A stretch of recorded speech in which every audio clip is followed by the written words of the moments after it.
প্রাক্তনী আমরা আমাদের কাজ শেষ করে আমরা যখন সন্ধ্যাবেলায় পৌঁছাই তখন আমরা দেখি ওখানে যে হচ্ছে যে পোস্টমর্টেম করে পুলিশ বডি নিয়ে কোন হচ্ছে যে বেরিয়ে যাচ্ছে। আমরা তারপরে পরিবারের কাছে যাই। আমরা 7টা সংগঠনের নেতৃত্বে একটা প্রতিনিধি দল পাঠাই। আমাদের ঘোষিত কর্মসূচি ছিল 11 তারিখ রবিবার সন্ধ্যাবেলায়। সেখানে 1.5 ঘন্টা কথা হয় মিতার পরিবারের সাথে এবং তার বাবা আমার হাতে যেহেতু প্রতিনিধি দলের নেতা হিসেবে তুলে দেন হচ্ছে যে পোস্টমর্টেম রিপোর্টটি এবং বলেন যে আপনারা সরব হন, কারণ আপনারা যেটুকু সরব হয়েছেন সেই জন্যই আমার মেয়ে কিছুটা হয়তো বিচার পাবার আশা রয়েছে, তা না হলে এটুকুও পেতাম না। যেভাবে আমাদের ধামাচাপা দেওয়ার চেষ্টা চলছিল, প্রথমে মেয়েকে আত্মহত্যা করা হয়েছে বলা হচ্ছিল, তারপর মেয়েকে পাগল প্রমাণ করার চেষ্টা হয়েছিল, তারপরে হচ্ছে যে আমাদের 3 থেকে 3.5 ঘন্টা দাঁড় করিয়ে রাখা হয়েছিল, মেয়ের মৃতদেহ দেখতে দেওয়া হচ্ছিল না এবং তারপরে আরো অনেক বিষয়ে ওনারা বলেছেন যেটা সবটা আমরা সংবাদ মাধ্যমে বলছি না। এবং ওই যখন আমরা অটোপসি রিপোর্ট দেন তখন আমরা সারা দেশের একাধিক ফরেনসিক এক্সপার্টের সাথে কথা বলি, আমাদের সংগঠনে কথা বলি, আমাদের একটা কালেকটিভ ওপিনিয়ন আমরা তৈরি করি যেটা আমরা সংবাদ মাধ্যমে হচ্ছে যে রাখি। সেখানে বেশ কিছু পুলিশ যা দাবি করছে, প্রশাসন যা দাবি করছে তার সাথে বেশ কিছু আমাদের যা ফাইন্ডিং তার বেশ কিছু ফারাক দেখা দেয়, বেশ কিছু প্রশ্ন তোলার অবকাশ রয়েছে। আমরা সেই প্রশ্ন যে খাতগুলো রয়ে গেছে সেই খাতগুলো নিয়ে আমরা প্রশ্ন তুলেছি, সেইগুলো নিয়ে আমরা সরব হয়েছি,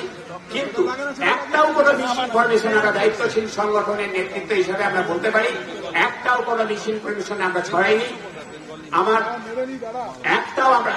আমাদের কোন নেতা কোন কর্মী কোথাও হচ্ছে নির্যাতিতা এবং মিতার নাম পরিচয় ফাঁস করেননি, যেটা মাননীয় পুলিশ কমিশনার করেছেন, ex principal doctor Sandip Ghosh করেছেন অন ক্যামেরা, সেটা আমরা ভিডিওতে দেখেছি, মিডিয়াতে দেখেছি, কিন্তু আমরা তা করিনি। আমাদের কোনোভাবে তদন্তকে হচ্ছে যে প্রভাবিত করবার কোনো ইয়ে ছিল না। তদন্ত হচ্ছে যে সঠিক পথে যাতে চলে, তদন্ত যে বিপথে চালনা করার চেষ্টা চলছে তার বিরুদ্ধে আমাদের বক্তব্য ছিল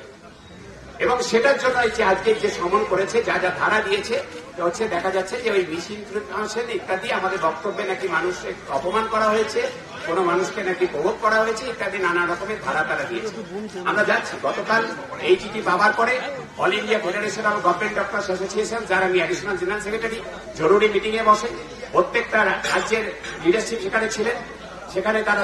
সঙ্গে সঙ্গে সিদ্ধান্ত নেয় যেটা হচ্ছে যে আজকের দিকে তারা তাকিয়ে আছেন যে কি হয়, তারপরে সর্বভারতীয় কর্মসূচি ঘোষণা হবে। কিন্তু গতকাল রাতেই তারা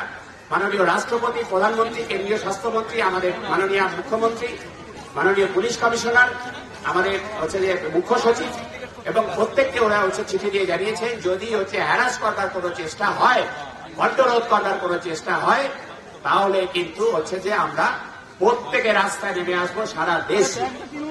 আমাদের রাজ্যের যে জয়েন্ট প্ল্যাটফর্ম অফ ডক্টরস ব্যর্থহীন ভাষায় গতকাল জানিয়ে দিয়েছে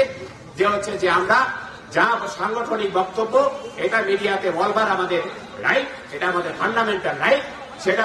বলবার জন্য যদি কোনোভাবে পুলিশ হয়রান করবার চেষ্টা করে, হচ্ছে ভিত্তিহীন অভিযোগ করার চেষ্টা করে, তাহলে আমরা তার জন্য চিকিৎসক আন্দোলন এখন যে মাত্রায় আছে তার থেকে আরো মাত্রা বাড়বে, তরঙ্গ শীর্ষে উঠবে, তবু আমাদের কণ্ঠরোধ করা যাবে। বৃহত্তমার সুবিচার শেষ না হওয়া অবধি আমাদের এই লড়াই থামবে না।